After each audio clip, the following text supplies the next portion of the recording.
कल जंतर मंतर पे बल्कि परसों जंतर मंतर पे परसों सुबह सुबह पहले सुबह आप कह सकते हैं सुबह सुबह घटना हुई। दिल्ली पुलिस के 25 से 30 जवान सादी वर्दी में जंतर मंतर पहुंचे और सोनम वांगचुक जहां धरना दे रहे थे, प्रदर्शन कर रहे थे, वहां बाकी लोग जो प्रदर्शन कर रहे थे नीचे में, और 19 दिन हो गया था उनको फास्ट पे। तो सुबह सुबह 25-30 दिल्ली पुलिस के जवान सादी वर्दी में पहुंचे और 30 से 35 सेकंड के अंदर में पूरे उनके जो उनका जो पंडाल था, जो मंच था, स्टेज था, उसको व्हाइट कपड़ों से ढक दिया और फटाफट ओनली 30 सेकंड में सोनम वांगचुक जी को उठाया, सुरक्षित उठाया और अपने वैन में बिठाया, गाड़ी में बिठाया और उनको लेकर के पहुंच गए वो लोग फटाफट सफदरजंग हॉस्पिटल और वहां भर्ती करा दिया। आज सुबह हजारों की संख्या में रैपिड एक्शन फोर्स तैनात हो गई और दिल्ली को एक प्रकार से कॉर्डन ऑफ जिसको कहते हैं वैसा ही कर दिया गया। लोग जो आ रहे थे उनको रोका नहीं गया, जगह ब जगह बैरिकेटिंग की गई और उस हर बैरिकेटिंग के सामने पुलिस बल तैनात किए गए। हजारों की संख्या में, सैकड़ों नहीं हजारों की संख्या में पूरे लुटियंस जोन में दिल्ली पुलिस के जवान तैनात हो गए, खुफिया एजेंसी के लोग तैनात हो गए और पूरी दिल्ली को, लुटियंस जोन के इलाके को एक प्रकार से छावनी में तब्दील कर दिया गया। आज जो घटनाक्रम आगे बढ़ रहा है धीरे धीरे, वहां लोगों का प्रदर्शन चल रहा है, बड़ी संख्या में छात्र भी हैं, वो संसद की तरफ जाना चाह रहे हैं और ये प्रदर्शन अभी भी चल रहा है। अब थोड़ा थोड़ा शांत हो रहा है, लेकिन काफी संख्या में प्रदर्शनकारी वहां पहुंचे थे, इसमें कोई शक नहीं है। और दिल्ली पुलिस बिना अधिक बल प्रयोग किए हुए, थोड़ा बहुत तो बल प्रयोग करना पड़ रहा है उनको, लेकिन बिना अधिक बल प्रयोग किए हुए स्थिति को संभालने की पूरी कोशिश कर रही है। और अभी तक की जो खबर है उसके मुताबिक कोई ऐसी अप्रिय घटना नहीं घटी है।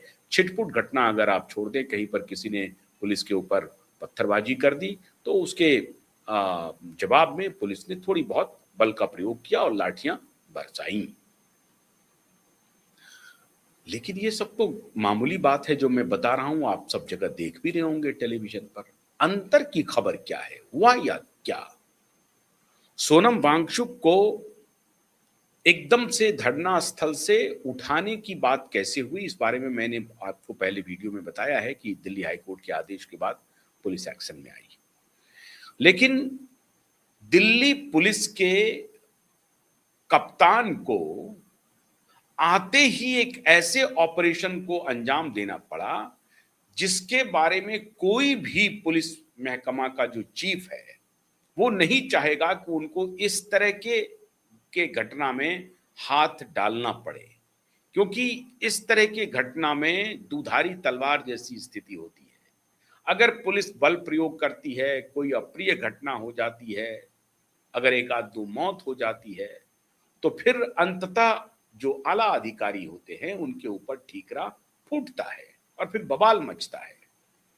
ऐसी परिस्थिति में एक पुलिस अधिकारी जो महज 12 घंटा पहले कार्यभार संभालता हो और 12 घंटा के बाद उनको ऐसे महत्वपूर्ण ऑपरेशन को अंजाम देने का आदेश मिलता हो या जिम्मेदारी दी जाती हो, आदेश कह लें या जिम्मेदारी कह लें, हो सकता है कि उनके जो पॉलिटिकल बॉस हैं वो उनको कह रहे होंगे कि भाई अपने विवेक से, स्व विवेक से आप काम कीजिए, स्थिति आपके सामने है और बाकी आप स्व विवेक से काम कीजिए जिससे कि लॉ एंड ऑर्डर की सिचुएशन खराब नहीं हो, मेंटेन होते रहे।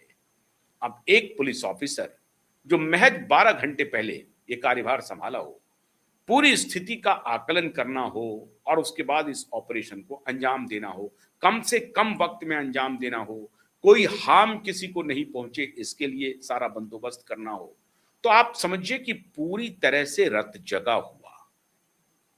लेकिन हैरानी की बात यह है मित्रों कि इसके लिए तो एक पुलिस ऑफिसर थे जो पिछले 19-20 दिन से वस्तु स्थिति पर नजर बनाए हुए थे, पुलिस कप्तान मौजूद थे वहां पे।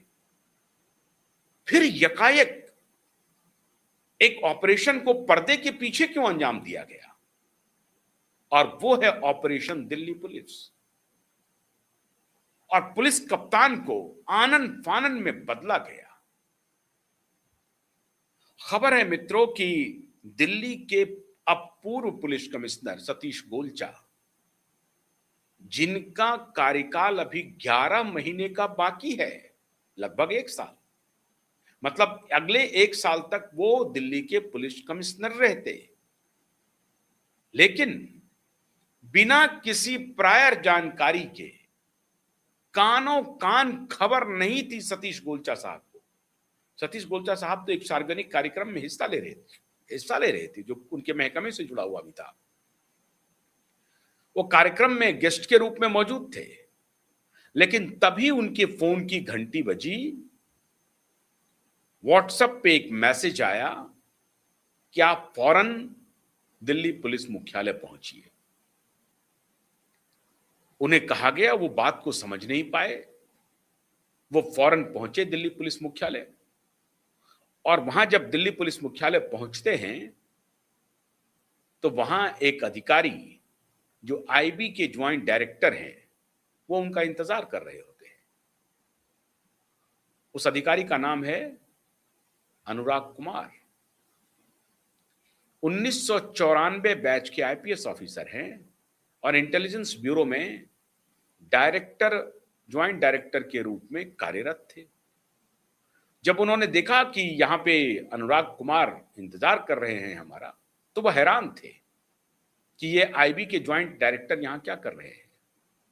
लेकिन तब तक संदेश साफ था और उनको कह दिया गया कि आप तत्काल प्रभाव से बिना 1 सेकंड, मिनट, घंटा, महीना तो छोड़ दीजिए, दिन छोड़ दीजिए, 1 सेकंड बिताए हुए भी तत्काल प्रभाव से आपके कार्यालय में मौजूद श्रीमान Anurag Kumar, joint director intelligence bureau, इनको तत्काल प्रभाव से अपनी कुर्सी सौंप दीजिए, अपना कार्यभार उनके हाथों में दे दीजिए और वो जो बैटन का आदान प्रदान होता है वो कर दीजिए और तत्काल प्रभाव से आप खड़े हो जाएं और उनको उनकी कुर्सी पर बिठा दें। मतलब जो आपकी कुर्सी है उन पर उनको बिठा दें।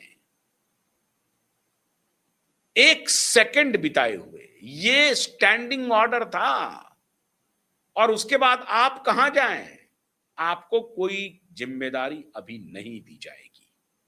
तत्काल प्रभाव से लेफ्टिनेंट गवर्नर दिल्ली को आप रिपोर्ट करें। आदेश यह है कि आप सबसे पहले तो कुर्सी उन्हें दे दें जिस कुर्सी पर आप विराजमान हैं। मतलब उसी वक्त से आप दिल्ली के पुलिस कमिश्नर नहीं हैं।